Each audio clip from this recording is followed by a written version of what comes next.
ഈശോ മിശിഹായ്ക്ക് സ്തുതിയായിരിക്കട്ടെ. ഞാൻ മാണിപ്പറമ്പിലച്ചൻ. നേതൃത്വം ദുഷിക്കുന്നത് എങ്ങനെ? ആത്മീയ നേതൃത്വം അതിന് വഴി പിഴച്ചു പോകുന്നത് എങ്ങനെ? എപ്പോൾ? ബൈബിളിലെ ന്യായാധിപന്മാരുടെ പുസ്തകത്തില് 9-ാമത്തെ അധ്യായം 7 മുതൽ 15 വരെ വാക്യങ്ങളുടെ വെളിച്ചത്തിൽ ഞാൻ ഈ വിഷയത്തെക്കുറിച്ച് ഒന്ന് ചെറിയൊരു ധ്യാനം നടത്താൻ ആഗ്രഹിക്കുകയാണ്. വൃക്ഷങ്ങളുടെ രാജാവിൻ്റെ കഥയാണ് ഇവിടെ നമ്മൾ കേൾക്കുന്നത്. നമുക്ക് വചനം ആദ്യം കേൾക്കാം. ഇതിനെക്കുറിച്ച് യോഥാമിന് അറിവ് കിട്ടിയപ്പോൾ അവൻ ഗെരിസിം മലമുകളിൽ കയറി നിന്ന് ഉച്ചത്തിൽ വിളിച്ചു പറഞ്ഞു, ഷെഖേം പൗരന്മാരെ, ദൈവം നിങ്ങളുടെ പ്രാർത്ഥന കേൾക്കേണ്ടതിന് നിങ്ങൾ എന്റെ സങ്കടം കേൾക്കുവിൻ. പണ്ടൊരിക്കൽ വൃക്ഷങ്ങൾ തങ്ങൾക്കൊരു രാജാവിനെ അഭിഷേകം ചെയ്യാൻ തീരുമാനിച്ചു. അവ ഒലിവ് വൃക്ഷത്തോട് പറഞ്ഞു, നീ ഞങ്ങൾക്ക് രാജാവായിരിക്കുക. ഒലിവ് മരം ചോദിച്ചു, ദേവന്മാരെയും മനുഷ്യരെയും ഒന്നുപോലെ ആദരണീയമാക്കുന്ന എന്റെ എണ്ണ മറന്ന് വൃക്ഷങ്ങളുടെ മേൽ ചുഴറ്റി വാഴാൻ ഞാൻ പോകണമെന്നോ? അപ്പോൾ വൃക്ഷങ്ങൾ അത്തിമരത്തോട് പറഞ്ഞു, നീ വന്ന് ഞങ്ങളെ ഭരിക്കുക. അത്തിവൃക്ഷം ചോദിച്ചു, രുചിയേറിയതും വിശേഷപ്പെട്ടതുമായ എന്റെ പഴം ഉപേക്ഷിച്ച് വൃക്ഷങ്ങളെ ചുഴറ്റി വാഴാൻ ഞാൻ പോകണമോ? പിന്നെ വൃക്ഷങ്ങൾ മുന്തിരിവള്ളിയോട് പറഞ്ഞു, നീ വന്ന് ഞങ്ങൾക്ക് രാജാവായി വാഴുക. മുന്തിരിവള്ളി അവയോട് പറഞ്ഞു, ദേവന്മാരെയും മനുഷ്യരെയും ആനന്ദിപ്പിക്കുന്ന എന്റെ വീഞ്ഞ് ഉപേക്ഷിച്ച് വൃക്ഷങ്ങളെ ചുഴറ്റി വാഴാൻ ഞാൻ പോകണമെന്നോ? അപ്പോൾ വൃക്ഷങ്ങളെല്ലാം ഒന്നു ചേർന്ന് മുൾപടർപ്പിനോട് പറഞ്ഞു, നീ ഞങ്ങൾക്ക് രാജാവായിരിക്കുക. മുൾപടർപ്പ് വൃക്ഷങ്ങളോട് പറഞ്ഞു, നിങ്ങൾ സന്മനസ്സോടെയാണ് എന്നെ നിങ്ങൾക്ക് രാജാവായി അഭിഷേകം ചെയ്യുന്നതെങ്കിൽ എന്റെ തണലിൽ അഭയം തേടണം. അല്ലാത്ത പക്ഷം മുൾപടർപ്പിൽ നിന്ന് തീ ഇറങ്ങി ലെബനോനിലെ ദേവദാരുക്കളെ ദഹിപ്പിക്കട്ടെ. യോഥാം എന്ന് പറയുന്നത് ഗിദയോന്റെ ഒരു മകനാണ്. ഗിദയോന് 70-ലേറെ മക്കളുണ്ടായിരുന്നു. ഗിദയോന് വെപ്പാട്ടിയിലുണ്ടായ മകനായിരുന്നു അബിമേലെക്ക്. ഗിദയോൻ മരിച്ച് രാജപദവിയിൽ ഒഴിവ് വന്നപ്പോൾ ഈ അബിമേലെക്ക് ഷെക്കം നിവാസികളോട് ഇങ്ങനെ ചോദിച്ചു, ഗിദയോന് 70 മക്കളാണല്ലോ, നിങ്ങളെ 70 പേർ ഭരിക്കണോ അതോ ഒരാൾ ഭരിക്കണോ? ഗിദയോന് 70 മക്കള്, ആ 70 പേര് ഭരിക്കണോ? 70 പേരും കൂടി ഭരിക്കണോ? ഒരു സിനഡ് പോലെ, സൂനകദോസ് പോലെ 70 പേരും കൂടി ഭരിക്കണോ? ഒരു കൂട്ടുകക്ഷി ഭരണം വേണോ അതോ ഒരാൾ ഭരിക്കണോ? ഏകകക്ഷി ഭരണം വേണോ? ഏകകക്ഷി എന്ന് വെച്ചാൽ ഒരാള്. 70 പേർ ഒരുമിച്ച് ചേർന്ന് ഭരിക്കണോ അതോ ഞാൻ ഒറ്റ ഭരിക്കണോ? അതിന്റെ ആ ചോദ്യത്തിന്റെ അർത്ഥം ഞാൻ മാത്രമാണ് നിങ്ങളെ ഭരിക്കാൻ വരുന്നത് എന്നാണ്. എന്നിട്ട് അവൻ എന്ത് ചെയ്തു? ഈ അബിമേലെക്ക് ബാൽ ദേവനെ ആരാധിച്ചിരുന്ന ഒരു ക്ഷേത്രത്തിൽ നിന്ന് 70 വാടക കൊലയാളികളെ സംഘടിപ്പിച്ച് ഗിദയോന്റെ മക്കളിൽ ഒരാളെ ഒഴികെ മറ്റെല്ലാവരെയും ഒരൊറ്റ കല്ല് ഉപയോഗിച്ച് കൊന്നുകളഞ്ഞു. ഒരൊറ്റ കല്ല്. അതെല്ലാം വളരെ പ്രധാനപ്പെട്ട ഡീറ്റെയിൽസ് ശരിക്കും. ന്യായാധിപന പുസ്തകം 9-ാമത്തെ അധ്യായം 4-ാമത്തെ വാക്യം. ഒരു ബാൽദേവനെ ആരാധിച്ചിരുന്ന ക്ഷേത്രത്തിൽ നിന്ന് 70 വാടക കൊലയാളികളെ. അപ്പോൾ അക്കാലത്തും ഈ മതത്തിന്റെ പുറകിലെ ആയുധക്കച്ചവടമുള്ളവരൊക്കെ ഉണ്ടായിരുന്നു. തീവ്രവാദം ഇല്ലേ, ആയുധക്കോപ്പുകളൊക്കെ ഈ അമ്പലത്തിലും ക്ഷേത്രത്തിലൊക്കെ സൂക്ഷിക്കുന്ന രീതി അക്കാലത്തുണ്ടായിരുന്നു. വാടക കൊലയാളികളുണ്ടായിരുന്നു, കൊട്ടേഷൻ. അങ്ങനെ ആ കൊട്ടേഷൻ സംഘത്തെ വിളിച്ച് ഒരു കല്ലുകൊണ്ട് ഈ ഗിദയോന്റെ മക്കളെ കൊന്നു. എന്ന് വെച്ചാൽ അതൊരു വെറും കൊലപാതകമല്ല, അത് ബാൽദേവന് അല്ലെങ്കിൽ ആ ക്ഷേത്രത്തിന് കുരുതി കൊടുക്കുകയാണ്. പൈശാചിക ആരാധന. അതായത് അക്രമത്തിലൂടെയും കൊട്ടേഷൻ സംഘങ്ങൾ ഉപയോഗിച്ചും പേടിപ്പിച്ചും എതിരായുള്ളവരൊക്കെ മുഴുവൻ ഇല്ലായ്മ ചെയ്തും അബിമേലെക്ക് രാജാവാകുകയാണ്. അതായത് അവൻ ഇങ്ങനെയൊക്കെ കൊന്നുകളയാണ്. യോഥാം, ഗിദയോന്റെ ഏറ്റവും ഇളയ മകൻ യോഥാം മാത്രം അവരിൽ നിന്ന് രക്ഷപ്പെട്ടു. ഈ കൊട്ടേഷൻ സംഘത്തിൽ നിന്ന് രക്ഷപ്പെട്ടു. ഈ കുരുതിയെല്ലാം കഴിഞ്ഞ് ഷെക്കം നിവാസികള് അബിമേലെക്കിനെ രാജാവ് ഒരാളല്ലേ, യോധാമിനെ കാണാനില്ല, യോധാം ഒളിച്ചോടിപ്പോയി അല്ലെങ്കിൽ രക്ഷപ്പെട്ടു. അപ്പോൾ അബിമേലെക്കിനെ, വെപ്പാട്ടിയിലുണ്ടായ മകനെ അവർ രാജാവായിട്ട് പ്രഖ്യാപിച്ചു. അബിമേലെക്കിനെ ഗിദെയോന് വെപ്പാട്ടിയിലുണ്ടായ അബിമേലെക്കിനെ രാജാവായി പ്രഖ്യാപിച്ചത് കേട്ടിട്ടാണ് യോധാം, ഒളിച്ചോടിപ്പോയ അല്ലെങ്കിൽ രക്ഷപ്പെട്ട യോധാം വന്ന് ഗെരിസിം മലയുടെ മുകളിൽ നിൽക്കുകയാണ്. ഗെരിസിം മല, ഈ ഗെരിസിം മലയുടെ മുകളിൽ നിൽക്കുക എന്ന് പറഞ്ഞാൽ വളരെ പ്രധാനപ്പെട്ടതാണ്. അവിടെ, അതായത് ഷെക്കമിന്റെ 2 മലകളിൽ ഒന്നാണ് ഈ ഗെരിസിം മല. ഇസ്രായേലിന് മേൽ നിയമാവർത്തന ഉടമ്പടിയുടെ അനുഗ്രഹങ്ങൾ ചൊരിയപ്പെട്ടത് ഇതേ മലയിൽ വെച്ചാണ്. നിയമാവർത്തനം 11:29. ഇപ്പോൾ അവിടെ നിന്ന് കേൾക്കുന്നത്, ആ മലയുടെ മുകളിൽ നിന്ന് കേൾക്കുന്നത് യോധാമിന്റെ, ഈ ഗിദെയോന്റെ ഏറ്റവും ഇളയ മകന്റെ ശാപമാണ്. 9:57 കാണാതെ. ഈ ഗിദെയോനും രാജാവാകാൻ വിസമ്മതിച്ച അവന് 70 മക്കളുമാണ് ഈ പറഞ്ഞ വൃക്ഷങ്ങൾ തങ്ങൾക്ക് രാജാവിനെ വേണമെന്ന് പറഞ്ഞല്ലോ. ഈ ഗിദെയോനും രാജാവാകാൻ വിസമ്മതിച്ച ആളാണ്. ഈ യുദ്ധം ചെയ്ത് യോഗ്യത തെളിയിച്ചവനാണ് ശരിക്കും പറഞ്ഞാൽ ഗിദെയോൻ. രാജാവാകാൻ യോഗ്യത തെളിയിച്ച ആളാണ്. അപ്പൊ ഈ ഷെക്കൻ നിവാസികൾ ഗിദെയോനോട് പറഞ്ഞു, നീ ഞങ്ങൾ രാജാവാകുക. പക്ഷേ രാജാവാകാൻ അദ്ദേഹം വിസമ്മതിച്ചു. ഗിദെയോൻ പറഞ്ഞു, ഞാനോ എന്റെ മക്കളോ നിങ്ങൾക്ക് രാജാവായി വാഴുകയില്ല, കർത്താവാണ് നിങ്ങളുടെ രാജാവ്. ന്യായാധിപന്മാരുടെ പുസ്തകം 8:23. അപ്പൊ ഗിദെയോന് സത്യം പറഞ്ഞാൽ ഈ ദേശരാഷ്ട്രത്തെ സംരക്ഷിക്കാനുള്ള യോഗ്യത തെളിയിച്ചതാണ്. ഇപ്പൊ നമ്മളെ ഇന്ത്യയെ ആക്രമിച്ചപ്പോൾ ആ രാജ്യങ്ങൾക്ക് തിരിച്ചടി കൊടുക്കുന്ന, നമുക്ക് യുദ്ധം ആവശ്യമില്ല, നമ്മളതിനെതിരാണ്, എങ്കിലും ദേശരാഷ്ട്രത്തിന്റെ അഖണ്ഡത സൂക്ഷിക്കണ്ടേ? നമ്മൾ ആക്രമിച്ചാൽ ഞങ്ങള് മഹാത്മാഗാന്ധിയുടെ ആളുകളാണ്, ഞങ്ങൾ തിരിച്ചൊന്നും ചെയ്യില്ല എന്ന് പറഞ്ഞിരിക്കാൻ പറ്റുമോ? ദേശത്തിന്റെ അഖണ്ഡതയും സുരക്ഷയും ഒരുക്കേണ്ടത് ഈ നേതാവിന്റെ, ഭരണകർത്താവിന്റെ ചുമതല തന്നെയാണ്. അങ്ങനെ ഇസ്രായേൽക്കാരെ ആക്രമിച്ചവരെ ക്കെതിരെ യുദ്ധം ജയിച്ച ആളാണ് ഗിദെയോൻ. യുദ്ധം തെറ്റ് തന്നെയാണ്, പക്ഷെ നമ്മൾ ആക്രമിച്ചുകൊണ്ടേയിരിക്കുമ്പോൾ നമ്മൾക്ക് പ്രതിരോധം തീർക്കേണ്ടതുണ്ട്. അങ്ങനെ ചെയ്ത ഒരാളാണ് ഗിദെയോൻ. അപ്പൊ ഗിദെയോന് യോഗ്യത ഉണ്ടായിരുന്നു വേണമെങ്കിൽ രാജാവാകാൻ ക്ഷണിക്കുകയും ചെയ്തു. പക്ഷെ അദ്ദേഹം പറഞ്ഞു, ഞാനോ എന്റെ മക്കളോ രാജാവായിട്ട് വഴില്ല, കാരണം ദൈവമാണ് നമുക്ക് രാജാവ്, നമുക്കൊരു മാനുഷിക രാജാവ് വേണ്ട. ഈ ഒരു നിലപാടെടുത്ത ആളാണ് ഈ ഗിദെയോൻ. ആ ഗിദെയോനും രാജാവാകാൻ വിസമ്മതിച്ച അദ്ദേഹത്തിന് 70 മക്കളുമാണ് ഈ വൃക്ഷങ്ങൾ എന്ന് പറയുന്നത്. ഈ രാജാവാകാൻ വിസമ്മതിച്ച ഒലിവ്, അത്തി, പിന്നെ മുന്തിരിവള്ളി എന്നൊക്കെ പറയുന്നത്. പക്ഷെ അതിന് പിന്നും ഒരുപാട് അർത്ഥങ്ങളുടെ പല തട്ടുകളുണ്ട്. ഇവരെല്ലാം രാജാവാകാൻ വിസമ്മതിച്ചു കഴിഞ്ഞു, അവരെ കൊന്നുകളയും ചെയ്തു.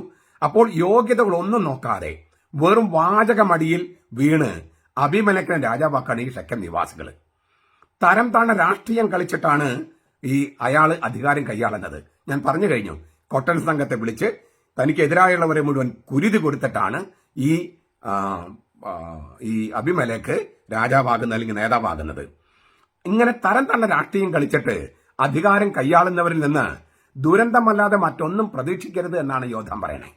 ദുരന്തമല്ലാതെ എന്താ ദുരന്തം നമുക്ക് കാണാം. നമുക്ക് ഈ കഥയൊന്ന് നമുക്കൊന്ന് അനലൈസ് ചെയ്തിട്ട്, ഈ എപ്പോഴും അത്തരമൊരു നേതാവ് ഉണ്ടായാൽ ശരീരത്തിൽ സ്ഥിരമായി തറച്ചുകൊണ്ടിരിക്കുന്ന മുള്ളു പോലെയായിരിക്കും, എപ്പോഴും കുത്തി മുറിവേൽപ്പിച്ചുകൊണ്ടിരിക്കും. നമുക്ക് ഈ കഥയൊന്ന് നോക്കുക. ഈ വൃക്ഷങ്ങൾക്കൊരു രാജാവ് വേണം.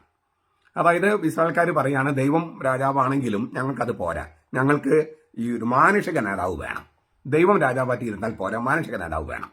അങ്ങനെ ഒലിവ്, അത്തി, മുന്തിരി ഇതൊക്കെ നമ്മൾ പഴയ നിയമത്തിൽ നോക്കിയാലും പുതിയ നിയമത്തിൽ നോക്കിയാലും ദൈവത്തിന്റെയും ദൈവജനത്തിന്റെയൊക്കെ പ്രതീകമാണ്. അതിന് വളരെ ഉന്നതമായ അന്തസ് നിലനിർത്തുന്ന ദൈവത്തിന്റെയും ദൈവജനത്തിന്റെയും പ്രതീകമാണ് ഇതെല്ലാം. അപ്പൊ ദൈവമായ യാഹ്വയാണ് അവരുടെ യഥാർത്ഥ രാജാവ് എന്നാണ്. അതുകൊണ്ട് തന്നെ മറ്റാരും തന്നെ രാജാവാകാൻ സമ്മതിക്കുന്നില്ല, ഒലിവോ അത്തിയോ മുന്തിരിയോ. അതേസമയം ഈ ഒലിവും അത്തിയും മുന്തിരിക്ക് എന്താ പറഞ്ഞത്? ഞങ്ങളുടെ കാര്യങ്ങൾ രാജാവെന്നാകുന്നില്ലെങ്കിലും ഞങ്ങളുടെ ലക്ഷ്യത്തിൽ ഞങ്ങൾ മാറില്ല. ഞങ്ങൾ മുന്തിരിപ്പഴം തരും, ഒലിവ് തരും, ഒലിവുകായ തരും, അതുപോലെ അത്തിപ്പഴം തരും, പിന്നെ കാറ്റ് വീശും. ഞങ്ങൾ ഒരു വൃക്ഷം ചെയ്യേണ്ട എല്ലാ കാര്യങ്ങളും ഞങ്ങൾ ചെയ്യും, അതിലൊന്നിനൊരു വീഴ്ച വരുത്തില്ല. പക്ഷേ നിങ്ങളെ ചുഴറ്റി വാഴാൻ, രാജാവായി വാഴാൻ ഞങ്ങളില്ല. ലക്ഷ്യം മറന്ന് ഞങ്ങൾ അധികാരം പ്രയോഗിക്കാനില്ല. ഈ ജനത്തെ രക്ഷിക്കാൻ ഞങ്ങളുണ്ടാകും. ഒരു കാടിനെ രക്ഷിക്കാനായിട്ട് വൃക്ഷങ്ങൾക്ക് എന്തൊക്കെ ചെയ്യാൻ പറ്റുമോ അതൊക്കെ ഞങ്ങളുണ്ടാകും. പക്ഷേ രാജാവായി വാഴാൻ ഞങ്ങളില്ല. ഈ ദൈവത്തിന്റെ രീതി അതാണ്. ദൈവം സർവശക്തി തെളിയിക്കുന്നത് ഏറ്റവും പാവപ്പെട്ടവരെയും നിസ്സഹായരും രക്ഷിച്ചുകൊണ്ടാണ്. അല്ലാണ്ട് ഞാനോടാ എന്നോട് ഗോലിയാത്തിനെ പോലെ കാണിക്കുന്നതല്ല ദൈവത്തിന്റെ സർവശക്തി. ഏറ്റവും ബലഹീനനെ, നിസ്സഹായനെ, ദുർബലനെ അവനെ രക്ഷിക്കുന്നതിലാണ് ഈ ദൈവത്തിന്റെ സർവശക്തി. അല്ലെങ്കിൽ ദൈവം നേതാവായിരിക്കുന്നതും രാജാവായിരിക്കുന്നതും ആ തരത്തിലാണ്. അങ്ങനെ സംരക്ഷിക്കുന്നതിനാണ് ദൈവം. ആ തരത്തിലാണ് ഈ ഒലിവ് അത്തിയും മുന്തിരിയൊക്കെ ആദ്യം മറുപടി കൊടുക്കുന്നത്. ഈ മുൾപ്പടർപ്പ് എന്ന് പറയുന്ന അബിമേലെക്കിനാണ് ഈ മുൾപ്പടർപ്പ് എന്ന് പറയുന്നത്. സ്വഭാവ ദൃഢതയോ ആദർശമോ ഇല്ലാത്ത ഒരാളെ, ഭാവിയെക്കുറിച്ച് സ്വപ്നങ്ങളോ പദ്ധതികളോ ഇല്ലാത്ത ഒരാളെ, ആ പദ്ധതി നടപ്പാക്കൽ ആസൂത്രണമില്ലാത്ത ഒരാളെ നേതാവാക്കിൽ ഉണ്ടാകുന്ന ദുരന്തമാണ് ഈ യോദ്ധം പറഞ്ഞു വെക്കുന്നത്. പരിധികളില്ലാത്ത മോഹങ്ങൾ മാത്രമുള്ള ഒരാളെ, സ്വന്തം കാര്യം മാത്രം നോക്കുന്ന ഒരാളെ, സ്വന്തം പദവിയും സ്ഥാനമാനങ്ങളും പണവും മാത്രം മനസ്സിലുള്ള ഒരാളെ, മറ്റുള്ളവരുടെ മേൽ അധികാരം ദുർവിനിയോഗം ചെയ്യാൻ മാത്രം അറിയാവുന്ന ഒരാളെ, തങ്ങൾക്ക് കയറിപ്പോകാൻ വേണ്ടി ആരെ വേണമെങ്കിലും ഉന്മൂലനം ചെയ്യാൻ മാത്രം അല്ലെങ്കിൽ അത്രമാത്രം ക്രൂരതയുള്ള ഒരാളെ, ജനത്തിന്റെ നന്മയോ ക്ഷേമമോ ചിന്തിക്കാൻ പോലും തയ്യാറാകാത്ത ഒരാളെ നേതാവാക്കിയാൽ സംഭവിക്കുന്ന ദുരവസ്ഥ ജനാധിപത്യം നിലനിൽക്കുന്ന പല രാജ്യങ്ങളും സംഭവിക്കുന്നത് തന്നെയാണ്. സത്യത്തിന്റെ ആഴത്തിലേക്ക് നോക്കാൻ പലപ്പോഴും ഭൂരിപക്ഷത്തിന് കഴിയില്ല. അവർ ചിലപ്പോൾ ഇങ്ങനത്തെയുള്ള നേതാക്കന്മാരൊക്കെ തെരഞ്ഞെടുക്കും. നമുക്ക് പലപ്പോഴും അനുഭവം ഉണ്ടല്ലോ. വേറെയും ചില സൂചനകളുണ്ട്. ഈ ഒലിവ് എന്ന് പറയുന്നതിന് പുഷ്കലത, സൗന്ദര്യം, ചികിത്സ, ദൈവാനുഗ്രഹം അതിന്റെയൊക്കെ ഒരു പ്രതീകം കൂടിയായിരുന്നു. അത് പറയുന്നുണ്ട്. ഈ ദേവന്മാരും മനുഷ്യരും ആദരണീയനാണ് ഈ ഒലിവ് എന്ന് പറയുന്നുണ്ട്. മതപരമായ ബലികളിൽ ഒലിവെണ്ണ ഉപയോഗിച്ചിരുന്നു. പുരോഹിതന്മാരെയും രാജാക്കന്മാരെയും വാഴിക്കാനും ഒലിവെണ്ണ ഉപയോഗിച്ചിരുന്നു. ഇപ്പം നമ്മൾ ബലിപീഠം കൂതാശ ചെയ്യുന്നതും ഒലിവെണ്ണ ഉപയോഗിച്ചിട്ടാണ്. എന്ന് വെച്ചാൽ ഈ മതത്തിന്റെ ധൂർത്തിനെയും അത് ചിഹ്നപ്പെടുത്താമെന്ന അർത്ഥം. ഈ ഒലിവ് നെഗറ്റീവ് അർത്ഥത്തിൽ, പോസിറ്റീവ് അർത്ഥം ഞാൻ പറഞ്ഞു, നെഗറ്റീവായിട്ട് അർത്ഥം നോക്കുകയാണെങ്കിൽ മതത്തിന്റെ ധൂർത്തിനെ അത് സൂചിപ്പിക്കാം. ഈ പൗലോസിക ഫിലിപ്പിയ ലേഖനത്തിലെ 3:19 പറയുന്നുണ്ട്, വയറാണ് അവരുടെ ദൈവം. വയറാണ് അവരുടെ ദൈവം. 24 മണിക്കൂറും ഈ തലയിലല്ല അല്ലേ ദൈവചിന്ത ഇരിക്കുന്നത്, വയറ്റിലാണ്. വയറാണ് അവരുടെ ദൈവം. ഫിലിപ്പിയ ലേഖനത്തിൽ 3:19 പറയുക. അങ്ങനെയുള്ള ഒരു അർത്ഥം കൂടി വരാം. അതായത് ഈ ഒലിവ് രാജാവാകാൻ സമ്മതിച്ചില്ല എന്നുള്ള പോയിന്റിലല്ല, ഒലിവിന് അങ്ങനെ ഒരു അർത്ഥം വരാമെന്നാണ് ഈ പറഞ്ഞതിന്റെ അർത്ഥം. അതായത് ഈ മുൾപ്പടർപ്പ് പോലെയുള്ള ഒരാള് രാജാവായാൽ ഈ ഒലിവ് പോലെയുള്ള, അത് പുഷ്കലത, സൗന്ദര്യം, ചികിത്സ, ദൈവാനുഗ്രഹത്തിന് ഉപയോഗിക്കേണ്ട സംഗതി അതിന് പകരം ധൂർത്തിന് ഉപയോഗിക്കും. കാരണം എന്താണ്? വയറാണ് അവരുടെ ദൈവം. അതായത് മുൾപ്പടർപ്പ് രാജാവായാൽ ഒലിവിനെ പോലും, അതായത് ദൈവാനുഗ്രഹത്തിന്റെയും ചികിത്സയുടെയും സൗന്ദര്യത്തിന്റെയും പ്രതീകമായ ഒലിവിനെ പോലും തങ്ങളുടെ വയറിന് വേണ്ടി അവര് ചൂഷണം ചെയ്യുമെന്നാണ് അർത്ഥം. ചൂഷണം ചെയ്യും. ഇല്ലെങ്കിൽ നിങ്ങളെ ഞാൻ കൊന്നുകളയും. ഇല്ലേ? ഏറ്റവും അവസാനം പറഞ്ഞ അതാണ്, നിങ്ങൾ ദഹിപ്പിച്ച് കളയുമെന്നാണ്. ദഹിപ്പിച്ച് കളയും. അപ്പോൾ ഒലിവ് എന്ന് പറയുന്ന ആ നല്ല സംഗതിയെയും ഈ മുൾപ്പടർപ്പ് ചൂഷണം ചെയ്ത് നശിപ്പിച്ച് കളയും എന്നാണ് പറഞ്ഞതിന്റെ അർത്ഥം. അതുപോലെ അത്തി സമാധാനത്തിന്റെയും സുരക്ഷയുടെയൊക്കെ ഒരു പ്രതീകമാണ്. പക്ഷേ ഈ മുൾപ്പടർപ്പ് രാജാവായാൽ ഈ അത്തി സമാധാനം, സുരക്ഷ എന്നതിന്റെ അത് മാറിയിട്ട് താൽക്കാലിക സുരക്ഷ, താൽക്കാലിക സമാധാനം, താൽക്കാലിക സമവായം ഒക്കെ കൊണ്ടുവരും. ഒരു ഉദാഹരണം പറയാം. പാപം ചെയ്തു കഴിഞ്ഞിട്ട് ആദം ഹവ്വ എന്താ ചെയ്തത്? അത്തിയിലകൾ കൂട്ടിത്തുന്നി നാണം മറയ്ക്കാൻ നോക്കി. അത്തിയിലകൾ കൂട്ടിത്തുന്നി നാണം മറയ്ക്കാൻ നോക്കി. പണ്ട് ജോൺ പോൾ രണ്ടാമൻ, തമാശയായിരിക്കും ചിലപ്പോൾ, ജോൺ പോൾ രണ്ടാമൻ മാർപ്പാപ്പ ആഫ്രിക്കയിലെ ഒരു ഗോത്രം സന്ദർശിച്ചപ്പോൾ അവര് ഈ ഇലകൾ തുന്നി ഇങ്ങനെ താഴെ മാത്രം കവർ ചെയ്തിരിക്കുക. സ്ത്രീകളും പുരുഷന്മാരും. ഈ മുകളിലും പുരുഷന്മാർ ചിലപ്പോൾ കവർ ചെയ്യുകയില്ല. സ്ത്രീകളെല്ലാം അവരുടെ മാറെല്ലാം തുറന്നു കിടക്കുകയാണ്. അപ്പോൾ മാർപ്പാപ്പ പറഞ്ഞു, ഇവിടെ മറയ്ക്കുന്നത് നല്ലതാണ് എന്ന് പറഞ്ഞെന്നാണ്. അപ്പോൾ പിന്നീട് ഒരിക്കൽ മാർപ്പാപ്പ അവിടെ വർഷങ്ങൾക്ക് ശേഷം ചെന്നപ്പോൾ ഈ അവിടെയുള്ള ഗോത്രക്കാർ താഴെയുള്ള ഈ ഇലയൊക്കെ എടുത്തിട്ട് മുകളിൽ വെച്ചു. താഴെ നിന്നെടുത്ത് മുകളിലേക്ക് വെച്ചു. അപ്പോൾ താഴെ തുറന്നു കിടക്കുകയാണ്. അപ്പോൾ മാർപ്പാപ്പ പറഞ്ഞു, മുമ്പത്തെ ഡ്രസ്സ് തന്നെയായിരുന്നു നല്ലത്. എന്ന് വെച്ചാൽ ഈ അത്തിയിലകളൊക്കെ കൂട്ടി തന്നെ മാണം മറച്ചാലും അതൊരു ശരിക്കും നാണം മറക്കലാകില്ല. ഒരു താൽക്കാലിക മറക്കൽ, താൽക്കാലിക സുരക്ഷ, താൽക്കാലിക സമാധാനം, താൽക്കാലികമായിട്ടുള്ള ഒരു മറ, താൽക്കാലികമായിട്ടുള്ള ഒരു സമവായം എന്നൊക്കെ നമുക്ക് ഇപ്പോഴത്തെ നിലയ്ക്ക് പറയാം. അങ്ങനെയാക്കി മാറ്റും ആര്? മുൾപ്പടർപ്പ് നേതാവായാൽ. എപ്പോഴും കുത്തി നോപ്പിച്ചുകൊണ്ടിരിക്കുന്ന, എപ്പോഴും ഇല്ലേ ഒരു മുള്ള് അനുസരിച്ചിരിക്കുന്ന, അത് എടുത്തു കളയാൻ ഞാൻ കർത്താവിനോട് പ്രാർത്ഥിച്ച പറയില്ലേ, ഒരു മുള്ളിരുന്ന എന്താ പ്രശ്നം? ഈ മുൾപ്പടർപ്പ് നേതാവായാൽ എപ്പോഴും നമ്മൾ കുത്തി നോപ്പിച്ചുകൊണ്ടിരിക്കും. എപ്പോഴും അങ്ങനെ ഒരു അവസ്ഥയായാൽ ഈ സമാധാനത്തെയും സുരക്ഷയെയും പോലും അപകടത്തിലാക്കുമെന്നാണ് പറഞ്ഞതിന്റെ അർത്ഥം. മുന്തിരിവള്ളി ഇല്ലേ, ദൈവജനത്തിന്റെ പ്രതീകമായിട്ടും ദൈവത്തിന്റെ പ്രതീകമായിട്ടും ഈശോ സാക്ഷാൽ മുന്തിരിവള്ളി ഞാനാന്നൊക്കെ പറയുന്നുണ്ട്. അതാണ് അതിന്റെ അർത്ഥം ശരിക്കും. പക്ഷേ ദേവന്മാരെ ആനന്ദിപ്പിക്കുന്ന മുന്തിരി എന്നൊക്കെ പറയുന്നതിന്റെ അർത്ഥം അതാണ്. പക്ഷേ അത് വിഗ്രഹാരാധനയിലേക്ക് വരാം. ഈ വീഞ്ഞ്, നമ്മൾ ഈ പാലഭിഷേകം പോലെ, നെയ്യഭിഷേകം പോലെ ഈ വീഞ്ഞഭിഷേകം ഉണ്ടായിരുന്നു വിഗ്രഹങ്ങളുടെ മുകളിൽ, വിഗ്രഹത്തിന്റെ മുകളിൽ നിന്ന് ഒഴിച്ചിരുന്നു. അപ്പോൾ ദൈവത്തിന്റെ പ്രതീകമായ, ദൈവജനത്തിന്റെ പ്രതീകമായ വീഞ്ഞിനെ വിഗ്രഹാരാധനയ്ക്കുള്ള തർപ്പണത്തിന് അല്ലെങ്കിൽ അഭിഷേകത്തിന്, വീഞ്ഞഭിഷേകത്തിന് ഉപയോഗിക്കും. ആര്? മുൾപടർപ്പിനെ പോലുള്ള ഒരാള് നേതാവായാൽ. നിങ്ങൾക്ക് ഉത്തരം കിട്ടിയോ? അർത്ഥം കിട്ടിയോ? ഇനി എന്താണ് ഈ മുൾപടർപ്പ് വാഗ്ദാനം ചെയ്തത്? നിങ്ങൾ അഭയം തേടുക, നിങ്ങൾ സന്മനസ്സോടെ എന്നെ രാജാവാക്കാൻ ശ്രമിക്കുന്നെങ്കിൽ എന്നിൽ അഭയം തേടുക. മുൾപടർപ്പിന്റെ ഉള്ളിൽ അഭയം തേടി എന്തുണ്ടാവും? മുഴുവൻ മുറിവേറ്റുകൊണ്ടിരിക്കും. ഇനി നിങ്ങൾ എന്നെ അഭയം തേടുന്നില്ലെങ്കിൽ നിങ്ങൾ ഞാൻ ദഹിപ്പിച്ച് കളയും. അതായത് ഒരു കെണിയാണ് അബിമേലെക്ക് മുന്നോട്ട് വയ്ക്കുന്നത്. അഭയം തേടുക, അല്ലെങ്കിൽ ഞാൻ പച്ചയ്ക്ക് കത്തിച്ച് കളയും. എന്നെ അനുസരിക്കുക, അല്ലെങ്കിൽ പച്ചയ്ക്ക് കത്തിച്ച് കളയും. സത്യത്തിൽ ഈ മുൾപടർപ്പിന് എന്തെങ്കിലും സുരക്ഷ നൽകാൻ കഴിയോ? ഇല്ല. അപ്പൊ തനിക്ക് നൽകാൻ പറ്റാത്ത സുരക്ഷയാണ് മുൾപടർപ്പ് വാഗ്ദാനം ചെയ്യുന്നത്. ശൂന്യമായ വാഗ്ദാനങ്ങൾ, യുക്തിയില്ലാത്ത നിയമങ്ങൾ. നീതനായ നേതാവ് പേടിപ്പിച്ചാണ് ഭരിക്കുക, ഇല്ലെങ്കിൽ ഞാൻ നിങ്ങളെ പച്ചയ്ക്ക് കത്തിച്ച് കളയും എന്ന് വെച്ചാൽ ദൈവജനത്തെയോ ദേശരാഷ്ട്രത്തെയോ അല്ല ഇങ്ങനെയുള്ളൊരു നേതാവ് സേവിക്കുന്നത്. സ്വന്തം വയറ്, സ്വന്തം പണം, സ്വന്തം പദവി, സ്വന്തം സുഖം, ഇതല്ലാതെ മറ്റൊരു ചിന്ത അവർക്കുണ്ടാകില്ല. നല്ല നേതാവ് എന്ന് പറഞ്ഞാൽ ആരായിരിക്കും? നമുക്കൊരു നേതാവ് ഉണ്ടോ എന്ന ചിന്ത മനസ്സിലേക്ക് വരാൻ പോലും അനുവദിക്കാതെ പ്രജകൾക്ക് സമാധാനത്തിലും സുരക്ഷയിലും ക്ഷേമത്തിലും ജീവിക്കാൻ കളമൊരുക്കുന്ന ആളാണ് യഥാർത്ഥ ഭരണകർത്താവ്. ഞാൻ ഒന്നുകൂടി പറയാം, നമുക്കൊരു നേതാവുണ്ടെന്ന് ചോദിക്കുക പോലും വേണ്ട. കാരണം എന്താ? പ്രശ്നങ്ങളില്ല, സമാധാനമുണ്ട്, സുരക്ഷയുണ്ട്, ജനങ്ങൾക്ക് ക്ഷേമമുണ്ട്, എല്ലാ സംഗതികളും ഉള്ളത് കൊണ്ട് അവരെ ഭരിക്കുന്ന ആരാണെന്ന് പോലും ചിന്തിക്കണമെന്നില്ല. അതാണ് ശരിക്കുള്ള നേതാവെന്നാണ് പ്ലേറ്റോയും അരിസ്റ്റോട്ടലും മറ്റേ പറഞ്ഞെന്ന് തോന്നുന്നു. അദ്ദേഹം എല്ലാം ശരിയായി ചെയ്യുന്നതിനാൽ ജനങ്ങൾക്ക് ഭരണത്തെക്കുറിച്ച് ഒരു ആഗ്രതയില്ല, ദേശരാഷ്ട്രത്തെക്കുറിച്ച് ആഗ്രതയില്ല, ഭക്ഷണത്തെക്കുറിച്ചോ വസ്ത്രത്തെക്കുറിച്ചോ ഒന്നിനെക്കുറിച്ച് ആഗ്രതയില്ല. കാരണം അദ്ദേഹം എല്ലാം ഭംഗിയായിട്ട് ചെയ്യുന്നു. തീർച്ചയായിട്ടും ദാവീദിനെ പോലെ ഏറ്റവും നല്ല നേതാക്കന്മാർക്കും ദൗർബല്യങ്ങളുണ്ടായിരുന്നു. എല്ലാവരും ദൈവത്തെ പോലെ ഒന്നുമല്ല, മനുഷ്യരല്ലേ. പക്ഷേ നല്ല നേതാക്കന്മാരാണ്, ദാവീദിനെ പോലെ നല്ല നേതാക്കന്മാർ. പക്ഷെ അവർക്ക് ദൗർബല്യമൊക്കെ ഉണ്ടായിരുന്നു. പക്ഷെ ചീത്ത നേതാക്കൾ വന്നാലോ രാക്ഷസന്മാരെ പോലെ ക്രൂരന്മാരാകും. അത് ദൗർബല്യമല്ല, അവരുടെ സ്വഭാവത്തിൽ തന്നെ തെറ്റുപറ്റിയിരിക്കുകയാണ്, മോശം സംഭവിച്ചിരിക്കുകയാണ് ചീത്ത നേതാക്കൾ. അവർക്ക് ചതി, അഴിമതി, നുണ, സ്വാർത്ഥത, ദുഷ്ടത എന്നിവയാണ് അവരുടെ ബേസിക് ആയിട്ടുള്ള ക്യാരക്ടർ. ഞാൻ പറഞ്ഞല്ലോ, തന്റെ സഹോദരന്മാരെ 70 പേരെ കുരുതി കൊടുത്തിട്ടാണ് ഈ അബിമേലെക്ക് രാജാവായത്. ഇതാണ് ഈ കഥയുടെ രത്നച്ചുരുക്കം. ഇപ്പൊ നിങ്ങൾ ചോദിക്കും, ഞാനിത് എന്തിനാണിത് പറഞ്ഞത്? നമുക്ക് നാട്ടിലെ ഇലക്ഷൻ വരും, നിയമസഭയിലേക്ക് ഇലക്ഷൻ വരും, ലോകസഭയിലേക്ക് ഇലക്ഷൻ വരും. അതുകൂടാതെ ഇപ്പം നമുക്ക് ഓഗസ്റ്റിൽ സിനഡ് വരുന്നു, മെത്രാന്മാരുടെ സിനഡ് വരുന്നു. ചിലപ്പോൾ നമുക്ക് മെത്രാന്മാരെ കിട്ടാം, അതൊക്കെ അവർ തീരുമാനിക്കുന്ന കാര്യങ്ങളാണ്.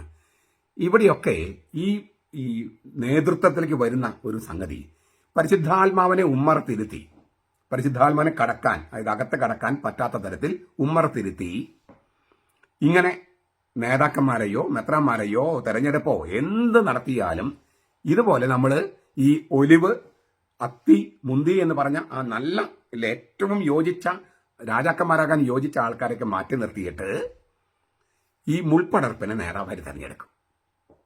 ഞാൻ ഒന്നുകൂടി പറയാം, പരിശുദ്ധാത്മാവിനെ ഉമ്മറത്തിരുത്തി, അതായത് അകത്ത് കടക്കാൻ പറ്റാത്ത തരത്തിൽ എല്ലാ വാതിലുകളും അടച്ച്, കർത്താവ് പറയുന്നുണ്ട്, ഞാനിങ്ങനെ മുട്ടിക്കൊണ്ടിരിക്കുകയാണ്, നീ എഴുന്നേറ്റ് വാതിൽ തുറന്നാലേ എനിക്ക് അകത്ത് കടക്കാൻ പറ്റും. അപ്പോൾ പരിശുദ്ധാത്മാവിനെ ഉമ്മറത്തിരുത്തി പരിശുദ്ധാത്മ കടക്കാൻ പറ്റാത്ത തരത്തിൽ ഒരു മാനുഷിക അറേഞ്ച്മെന്റ്, തനിക്ക് എതിരാളികളെ ഒക്കെ വകവരുത്തുകയോ ഉന്മൂലനം ചെയ്തോ മൂലക്കിരുത്തിയോ ചതിയും അഴിമതിയും നുണയും സ്വാർത്ഥതയും ദുഷ്ടതയും അങ്ങനെ ഒരു നേതാവ് വന്നാൽ അപ്പൊ പിന്നെ എന്താ ഉണ്ടാകുക? അവർക്ക് അവരുടെ സ്വന്തം വയറ്, സ്വന്തം പദവി, പണം, പിന്നെ സ്വന്തം സുഖം, പിന്നെ ജനങ്ങളുടെ ക്ഷേമം ഒരിക്കലും അവർ നോക്കില്ല. അതിനേക്കാൾ വലിയൊരു ശല്യം എന്താണ്? 24 മണിക്കൂർ നമ്മൾ കരഞ്ഞുകൊണ്ടിരിക്കണം നമുക്ക് എന്തെങ്കിലും കിട്ടണമെങ്കിൽ. നമുക്ക് നമ്മുടെ സഭയുടെ കുർബാന നമുക്ക് കിട്ടണില്ല. നമ്മൾ യാതൊരു സമരം ചെയ്യാതെ കിട്ടേണ്ടതല്ലേ അത്? നല്ല ഒരു നേതാവായിരുന്നെങ്കിൽ നമ്മളിങ്ങനെ എല്ലാ ദിവസവും നമ്മൾ കരഞ്ഞോട്ട് പോകണോ? എല്ലാ ദിവസവും നമ്മൾ വിലപിക്കേണ്ട കാര്യമുണ്ടോ? തീർന്നില്ല. സഭയുടെ കുർബാനയുള്ള സ്ഥലത്ത് പോലും ആ കുർബാന നിർത്തലാക്കിയിട്ട് പൈശാചികമായിട്ടുള്ള ഒരു രീതി കൊണ്ടുവരുന്നു. അതായത് ഇല്ലിസിറ്റായ കുർബാന. അത് എങ്ങനെയാണ് കുർബാനക്കടം തീരാന്ന് പോലും വ്യക്തമാക്കാതെ ഒരു തെറ്റായ രീതി കൊണ്ടുവരുന്നു. വ്യാജമായ സുരക്ഷ, വ്യാജമായ സമാധാനം, വ്യാജമായ സമവായം. എന്നിട്ട് സർക്കുലർ എന്ന് എഴുതാതെ മാർഗരേഖ എന്ന് എഴുതിയിരിക്കുന്നു. എന്തിന്? സ്ഥിരമായിട്ട് പാപം ചെയ്യാനുള്ള സംവിധാനം ഒരുക്കി വെച്ചിരിക്കുക. ഇതൊക്കെ മുൾപടർപ്പിനെ പോലുള്ള നേതാക്കന്മാർ മുകളിൽ വരുന്നത് കൊണ്ടാണ്. 24 മണിക്കൂറും നമ്മളെ കുത്തി മുറിവേൽപ്പിച്ചുകൊണ്ടിരിക്കുകയാണ്. 24 മണിക്കൂറും 365 ദിവസവും. അപ്പോൾ മുൾപടർപ്പിനെ പോലുള്ള നേതൃത്വം വന്നാൽ ഇതായിരിക്കും നമ്മുടെ അവസ്ഥ. ദൈവത്തെ രാജസ്ഥാനത്ത് മാറ്റുകയും ഈ ഒലിവിനെ പോലെയോ അത്തിയെ പോലെയോ മുന്തിരിവള്ളിയെ പോലെയോ ഉള്ള ആളുകൾ നേതൃത്വത്തിൽ വരാതിരിക്കുകയും ചെയ്താൽ മുൾപടർപ്പിനെ പോലുള്ള ആളുകൾ നേതൃത്വത്തിൽ വരും. അതിന് സഭയിൽ സംഭവിക്കുമ്പോൾ അത് ആത്മീയ നേതൃത്വമാണ്. ആത്മീയ നേതൃത്വം എന്ന് വെച്ചാൽ പരിശുദ്ധാത്മാവിനെ പുറത്തിരുത്തിയിട്ട് അവർ തെരഞ്ഞെടുക്കുമ്പോൾ ആത്മീയ നേതൃത്വവും ദുഷിച്ചു പോകും. അഴിമതിയിൽ സംഭവിക്കും. പരിശുദ്ധാത്മാവിനെ കേൾക്കാൻ തയ്യാറല്ലെങ്കിൽ ഈ പറഞ്ഞ സംഗതികളൊക്കെ സംഭവിക്കും. ഇപ്പൊ ഞാൻ പറഞ്ഞല്ലോ, എത്രയോ പ്രാവശ്യം, അതായത് 9 ദിവസങ്ങൾ കൊണ്ടാണ് 2 കന്യാസ്ത്രീമാരെ അറസ്റ്റ് ചെയ്തിട്ട് നമുക്ക് അവരെ ജാമ്യത്തിലെങ്കിലും ഇറക്കാൻ സാധിച്ചു. ഇനിയും സഭ പറഞ്ഞിരിക്കുന്നത് ഈ FIR റദ്ദാക്കുന്നതുവരെ നമ്മൾ സമരം ചെയ്യുമെന്നാണ്. ഈ മെത്രാമാര് ഇതുപോലൊന്നും ഒറ്റ പ്രാവശ്യം ശ്രമിച്ചിരുന്നെങ്കിൽ എറണാകുളത്തെ ആ ലിറ്റർജി പ്രശ്നം തീരുമായിരുന്നില്ലേ? എന്തുകൊണ്ട് മെത്രാമാര് ഇറങ്ങിയില്ല? എന്തുകൊണ്ട് ഇടവക ജനങ്ങളെ കൊണ്ടും ഒരു പ്രകടനം പോലും നടത്തിച്ചില്ല? ഈ 2 കന്യാസ്ത്രീമാരെക്കാൾ വില കുറവാണ് അവരെ സംബന്ധിച്ച് കർത്താവിനെ അവഹേളിച്ചാൽ എന്താ കുഴപ്പം? തിരുവോസിൽ തുപ്പിയാൽ എന്താ കുഴപ്പം? ആഭിചാര കുർബാന അർപ്പിച്ചാൽ എന്താ കുഴപ്പം? അതുകൊണ്ട് ഞാൻ ശക്തമായി വിശ്വസിക്കുന്നു, അവർ പരിശുദ്ധാത്മാവിന്റെ മന്ത്രണങ്ങൾക്ക് ചെവി കൊടുക്കുന്നില്ല. രാഷ്ട്രീയമായിട്ട് ഇപ്പൊ ഒന്നിക്കാനും സഭയ്ക്ക് ഒന്നിക്കാനൊക്കെ ഒരു അവസരം വന്നപ്പോൾ അവർ ചെയ്തു. നല്ല കാര്യം തന്നെ, ചെയ്യേണ്ടത് തന്നെയാണ് ചെയ്തത്. പക്ഷേ കർത്താവിനെ ഇങ്ങനെ അറസ്റ്റ് വരിച്ച് കൊണ്ടുപോവുകയോ കർത്താവിനെ ആഭിചാര കുർബാന നടത്തുകയോ അപമാനിക്കുകയോ ആക്ഷേപിക്കുകയോ ചെയ്തപ്പോൾ, അതുപോലെ മെത്രാന്മാരെയും സഭയുടെ തലവന്മാരെയും ഇതിനേക്കാൾ മോശമായ തരത്തിൽ അവരോട് പെരുമാറിയപ്പോൾ ഈ മെത്രാന്മാർ ആരും തന്നെ തെരുവിലേക്ക് ഇറങ്ങിയില്ല. ഒരു ദൈവജനം ഇറങ്ങിയില്ല. ഒരു കന്യാസ്ത്രീമാർ അച്ഛന്മാരും ഇറങ്ങിയില്ല. അപ്പൊ ഞാൻ ആവർത്തിക്കുകയാണ്, 2 കന്യാസ്ത്രീമാരെക്കാൾ വില കുറവാണ് നമ്മുടെ കർത്താവായ ഈശോ മിശിഹായ്ക്ക് സീറോ മലബാർ സഭയും ഭാരത സഭയും കൊടുത്തിരിക്കുന്നത്. അതുകൊണ്ടാണ് ഞാൻ ഈ പറഞ്ഞത്, പരിശുദ്ധാത്മാവിനെ ഉമ്മറത്തിരുത്തി എടുക്കുന്ന തീരുമാനങ്ങൾ അത് മുൾപടർപ്പിനെ നേതാവായി സ്വീകരിക്കുന്നതിന് തുല്യമായിരിക്കും.